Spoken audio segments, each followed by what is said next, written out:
Hey everyone, finished watching the next episode of Power Rangers Mystic Force, The Gatekeeper. Claire is watching the Fireheart egg, wishing it would hatch.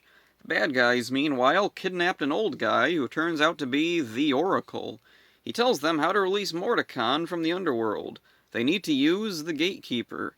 Mordecon believes them to be dead, but the Oracle informs them that they are alive and with the Rangers. Lily suggests that it may be Toby, and Necroli goes out to kidnap him. The Rangers show up and save Toby. The Oracle then reveals Toby is not the Gatekeeper. He disappears, but surely he'll return at some point. They wouldn't just introduce someone so important and then just never reference him again, right? Udana tells the Rangers about the original Gatekeeper. She has an heir who inherited their power, Claire. Necroli asks Korag to give her some of his power, and for some reason he complies. What even is Korag's dynamic with Necroli? Korag just seems to do whatever the plot asks of him. Claire is upset. She doesn't have confidence in herself to be the Gatekeeper. Udana tells her about her mother and how much like her she is. Korag suddenly appears, and he traps Udana in a glowing bubble and takes her away. Claire is left behind. The Rangers are battling Necroli, and I can't tell if she's actually using Korag's power or not. Claire returns to Root Core and sees the Rangers in danger through the crystal ball. Her mother's headband appears. She takes it and goes to protect the Rangers. She puts it on and transforms into the Gatekeeper. With her new powers, she takes away Necroli's new power. Necroli retreats. Korag sends Nick a psychic message saying he wants to battle Claire. She manages to hold her own against Korag and transforms into her own Titan form, the Moon Warrior. This turns out to be a mistake, though, as now she's easily defeated by Korag. Whatever. Luckily, the Rangers come to help. Necroli grabs Claire, and apparently all that's needed to open the gate to the underworld is to just touch the Gatekeeper and ask the gate to open. Alright. A big thingy rises out of the ground as the sky darkens. This episode is lots of fun if you don't think too deeply about anything. The Oracle is a pretty cool concept, and I'd like to know more about him.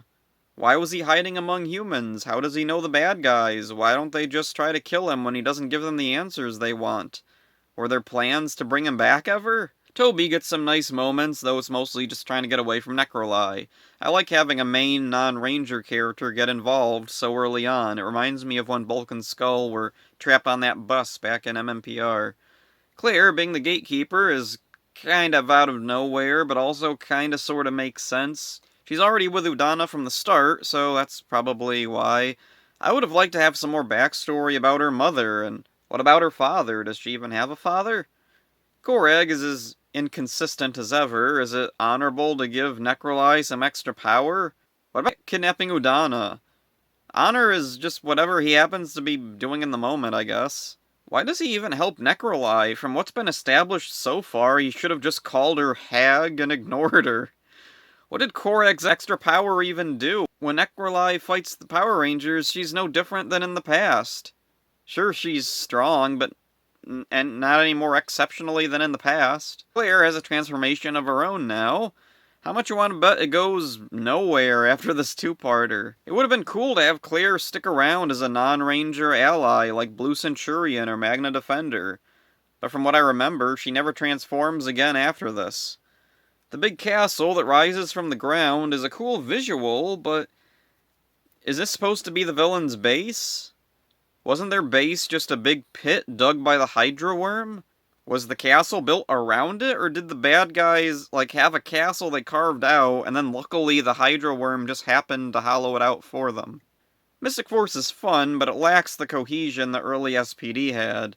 SPD felt like it had a plan, even if it ultimately went incomplete. Mystic Force feels like stuff just being dumped on top of other stuff, and the old stuff is getting buried and forgotten. Still, I am enjoying myself. The series has some great characters, and the aesthetic of everything is really appealing to me in Mystic Force. So that's it for this one. Hope you enjoyed it. See ya. Mystic Force Fighter! That's stupid.